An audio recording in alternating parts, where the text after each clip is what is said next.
Bonjour ou bonsoir, chers apprenants. Ça dépend de l'heure à laquelle vous allez regarder cette vidéo. Je suis Ngolema Aimé Jaurès, enseignant de mathématiques.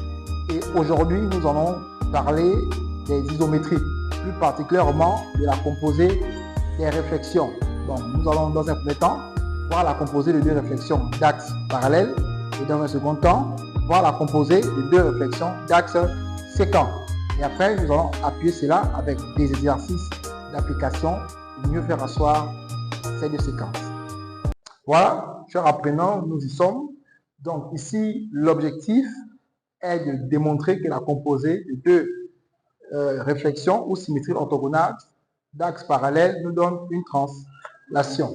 Donc, nous avons ce premier cas où la droite delta 1 est parallèle à la droite delta 2. Donc, nous allons faire un petit commentaire sur la figure. Donc ici, on constate que déjà, la droite delta 2 est la médiatrice du segment M1, excusez-moi, et la droite delta 1 est la médiatrice du segment M1, 1'. Et les points O et O' sont au milieu tout simplement des segments M1 et M1, 1'.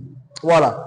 Donc, ici, nous allons commencer par donner d'abord l'image du point M par cette symétrie orthogonale là. Donc, nous allons donner l'image du point M par la symétrie d'axe delta 2. Donc, l'image du point M par la symétrie d'axe delta 2, c'est M1. Et ensuite, nous allons donner l'image du point M1 par la symétrie orthogonale d'axe delta 1. L'image du point M1. L'image du point M1, c'est 1'. Voilà. Ensuite, je vais composer ces deux réflexions-là. Je vais les composer et je vais chercher à donner l'image du point M. Donc, je vais commencer par composer delta S delta 1 rond S delta 2. Et je vais donner l'image du point M.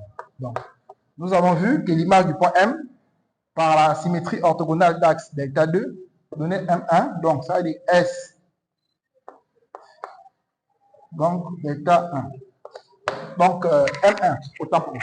Voilà. Et l'image du point M1 par la symétrie orthogonale d'axe delta 1, c'est 1'. Donc ici j'ai S1, S delta 1 rond S delta 2, M, donne 1'. Je vais appeler ce résultat-là 1.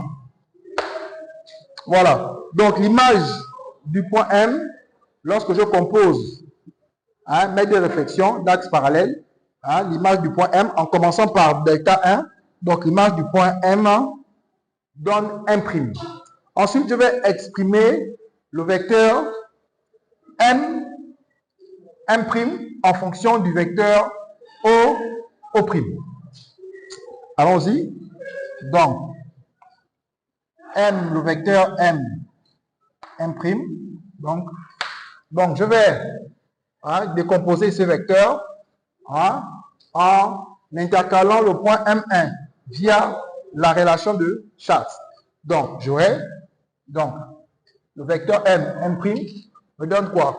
Est égal au vecteur M, M1 plus le vecteur M1, 1'. Donc, j'aurai M, M1 vecteur plus le vecteur M1, 1'. Voilà. Donc, ici, l'objectif de départ ici, c'est d'exprimer ce vecteur-là en fonction de O, O'. N'oublions pas. C'est très important. Donc, ici, le vecteur M, M1, il est là.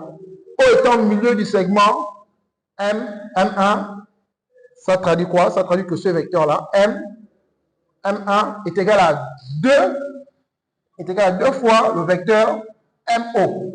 Ou encore 2 fois le vecteur O, M1. Donc, je vais prendre O, M1. Donc, je vais écrire 2 fois le vecteur O, M1. Je vais faire le même raisonnement ici. Le vecteur M1, M', O' étant au milieu du segment M1, M'. Donc, ça veut dire que ce vecteur-là donne quoi? 2 fois le vecteur M1, O' ou 2 fois le vecteur O', M'. Voilà, je vais prendre M1, O' parce que le but, c'est d'exprimer en fonction du vecteur O'. Donc, je vais écrire 2. M1, O'. Voilà.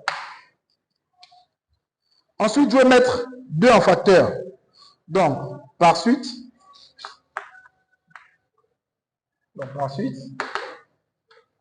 le vecteur M', je vais mettre 2 en facteur, j'aurai 2 vecteurs OM plus vecteur M1 O'.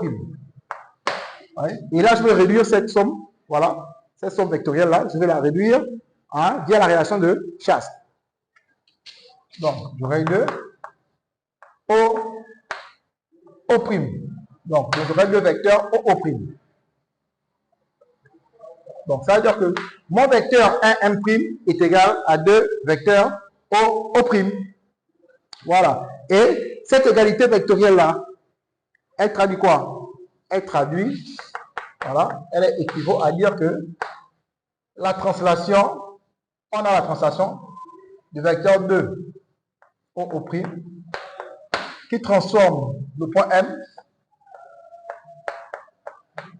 en M'. Et je vais appeler cette relation-là 2. Cette relation-là, je vais l'appeler 2. Voilà. Donc, lorsque je regarde, lorsque nous observons ma relation 1 ici, et ma relation 2 ici, qu'est-ce qu'on constate? Alors, on constate tout simplement que ici, l'image du point M ici, par la composée de 2 réflexions, d'axe parallèle, l'image du point M me donne M'. Et l'image du point M par la translation du vecteur 2 O' me donne aussi M'. Donc, le point M a une même image via 2 transformations distinctes. Donc, ça veut tout simplement dire que ces 2 transformations sont égales. Donc, ça veut dire que cette transformation-là, S delta 1 rond S delta 2 est égal à cette transformation-là. Donc, on va faire 2, la translation du vecteur 2 O'. Voilà. Donc, je viens de démontrer que lorsque je compose 2 réflexions d'axes parallèles, j'obtiens une translation. Donc, on peut aussi remarquer que mon vecteur O', et U ici, mon vecteur U, les 2 vecteurs sont égaux. Pourquoi ils sont égaux? Parce qu'ils ont même norme, même norme, même direction, et même sens. Donc, je peux remplacer mon vecteur O' par U. Donc, S delta 1 rond S delta 2 donne ici la translation du vecteur 2U. Voilà. Voilà. Donc, on peut aussi, on peut observer que le vecteur U là, sa norme, la norme du vecteur U, sépare mes 2 réflexions. La norme du vecteur U sépare mes 2 réflexions. Et mon vecteur U ici, c'est un vecteur normal de delta 2, c'est aussi un vecteur normal de delta 1. Voilà. Et lorsqu'on fait la lecture, mon vecteur, il est orienté de O vers quoi? O'. Mais lorsqu'on commence à composer, on commence par delta 2, delta 1, excusez-moi, puis delta 2. Si par exemple, j'ai la translation du vecteur, par exemple 2O', voilà. Vous voyez que ici, mon vecteur de translation là, il est orienté de O' vers O. Donc lorsque je commence à composer, je vais commencer par delta 2. Donc je vais écrire S delta 2. Rond S quoi? Delta 1. Est-ce que vous voyez? Donc, lorsqu'on inverse la composée des réflexions, on trouve une transformation réciproque. Voilà. Nous allons revenir dessus avec beaucoup d'exercices d'application pour mieux faire asseoir cette séquence. Voilà.